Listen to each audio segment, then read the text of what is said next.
নমস্কার বন্ধুরা, পুরাণ সাতকাহন চ্যানেলের পক্ষ থেকে আপনাদের সকলকে জানাই স্বাগত।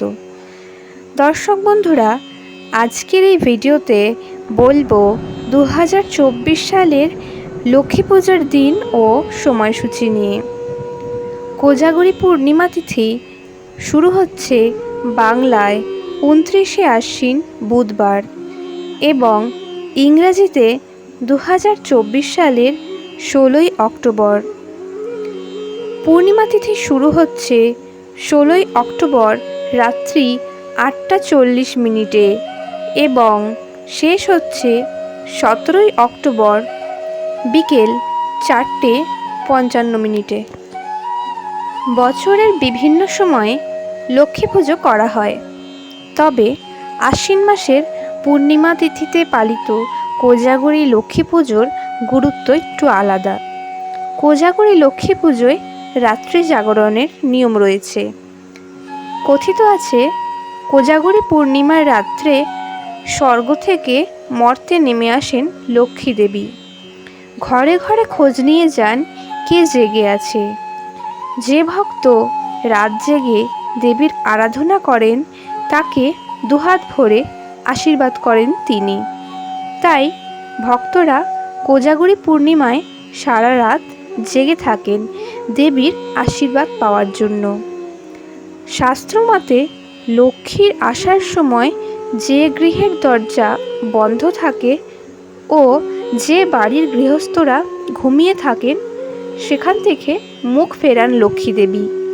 তাই কোজাগরী লক্ষ্মী পুজোর দিন রাত্রে পুজো চলাকালীন সময়ে বাড়ির প্রধান দরজাটি খুলে রাখা উচিত। মা লক্ষ্মীর পুজো সম্পন্ন হওয়ার পর অর্থাৎ ব্রতকথা, পাঁচালি ইত্যাদি পড়া হয়ে গেলে একটি জিনিস অবশ্যই খাওয়া উচিত, ডাব বা নারকেলের জল। এই দিন ডাব বা নারকেলের জল খাওয়া খুবই ভালো। ধর্মীয় বিশ্বাস অনুসারে নারকেল এবং চিড়ের নাড়ু খাওয়া এই দিন খুবই শুভ। এতে ধনবৃদ্ধি ও বাড়ির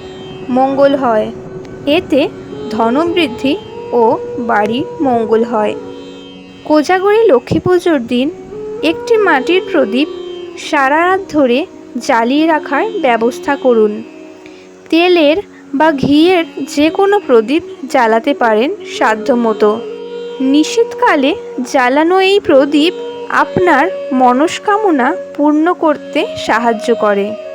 কিছু জিনিস আছে যেগুলি লক্ষ্মী পুজোর দিন একেবারেই করা যাবে না। সেগুলি হলো, এই দিন আমিষ আহার করা উচিত নয়।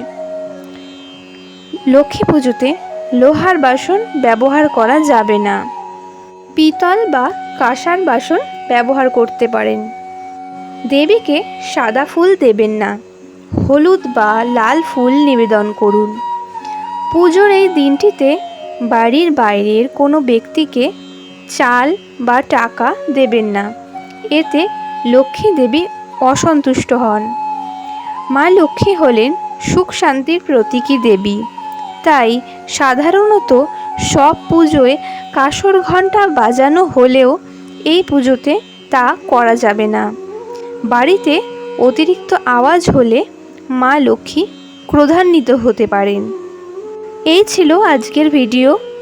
এই রকমই নানান পূজাবিধি সংক্রান্ত গুরুত্বপূর্ণ তথ্য জানতে চ্যানেলটিকে সাবস্ক্রাইব করে আমাদের সঙ্গে থাকুন।